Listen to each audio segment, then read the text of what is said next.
Polda Nusa Tenggara Timur menetapkan nahkoda dan kepala kamar mesin kapal wisata Putri Sakina sebagai tersangka dalam insiden tenggelamnya kapal yang menyebabkan 4 warga negara Spanyol meninggal dunia.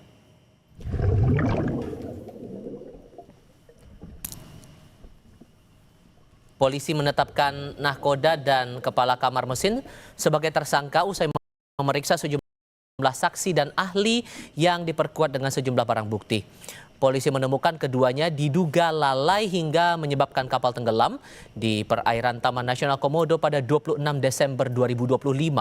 Kedua tersangka dijerat dengan pasal 359 Undang-Undang Nomor 1 Tahun 1946 tentang kelalaian yang mengakibatkan orang lain meninggal dunia.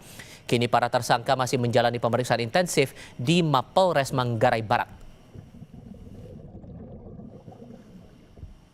Pada hari terakhir pencarian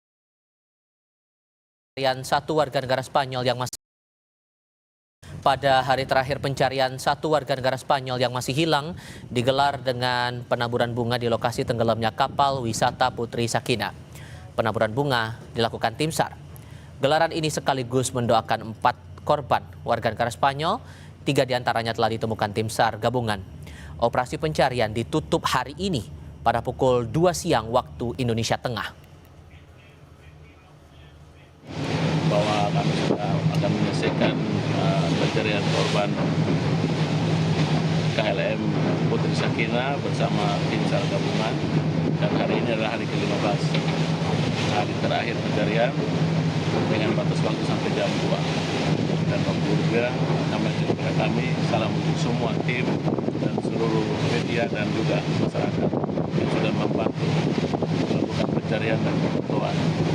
Dan sebagai penghormatan terakhir, Bapak Guru minta kepada kami semua untuk memberikan penaburan bunga sebagai penghormatan kepada jenazah yang belum sempat ditemukan. Sorotan dari banjir susulan kembali merendam permukiman warga di Kabupaten Aceh Utara. Hujan deras sejak Kamis siang memicu sungai meluap dan banjir ke sejumlah kawasan permukiman.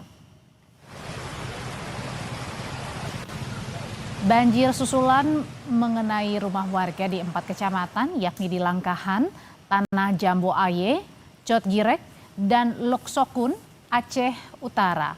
Banjir pun merendam sejumlah tempat pengungsian untuk korban banjir di Kecamatan Langkahan. Wilayah ini baru saja keluar dari masa tanggap darurat banjir bandang yang terjadi pada bulan November lalu. Warga mengungkap tanggul yang sudah lama jebol juga menjadi pemicu banjir susulan. Catatan warga, banjir telah belasan kali melanda wilayah ini sepanjang awal tahun 2025 hingga 2026. Kami sebagai warga Kampung Kubak sudah pasrah. Sudah pasrah. Karena kami sering kali banjir begini, apalagi ini musim tanam padi. Kami harap sama pemerintah tolonglah kami, tanggulnya diperbaiki. Apabila tidak diperbaiki ini banjir. Kalau tidak diperbaiki, kalau hujan di atas, di sana di Cugerik sana, imbas ini beginilah.